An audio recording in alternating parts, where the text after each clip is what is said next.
नमस्कार दर्शक बंधु बृहत शिव पुराण उपरे आधारित आमर स्वतंत्र कार्यक्रम ओम नमः शिवाय को आपण को पुणी थरे स्वागत करुछि। शिव पुराण जार समुदाय 7टी अंश रही।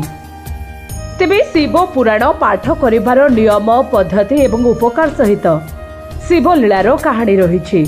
एसबू पढ़िबा द्वारा शिव भक्त माने एही दुनिया रे एवं परवर्ती जन्म रे सुख पाई थांती।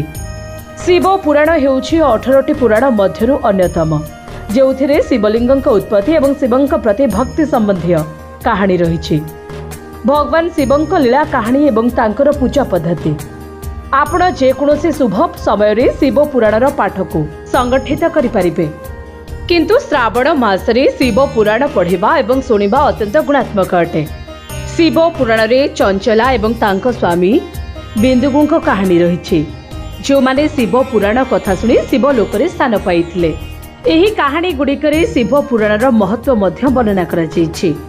आहुरी मध्य महारानी भासजींक शिष्य श्रुति व्याख्या करिसंति जे शिव पुराण किपरि सुना जाय एवं एहाकु सुनुथेबा लोक माने केउ नियम पालन करिबा उचित अटे। जेतेबेले शिव पुराण संगठित हुए, जदि संभव एहाकु समस्त बंधु परिवार एवं जिए एहा सुनिबाकु चाहंती सेमानकु जणांतु, जहा द्वारा सेमाने मध्य एहा सुनिबार लाभ उठाई परिबे। शिव पुराण कथा सुनिबा पूर्वरु स्थिर करंतु जे आपण कहानी को भल भाबरे सुनिबे एवं भगवान शिवंक उपरे ध्यान रखिबाकु चेष्टा करिबे। प्रत्येक दिन शिव पुराणर पाठ शेष नहेबा पर्यंत उपवास करी कहानी सुनिबा उचित अटे।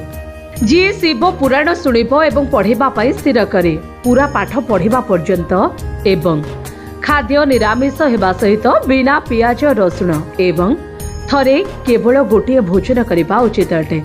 जे पर्यंत तमे सुनुछ शिव पुराणर कहानी सुन, ताहा हेउछि जे पर्यंत शिव पुराणर कहानी जारी रहिछि से पर्यंत मसूर डाली गाजर पुरुणा खाद्य रसुण पियाज पोड़ा शस्य डाली एवं भारी खाद्य मांस एवं मद्यपानरू दूरे रहबा उचित अटे।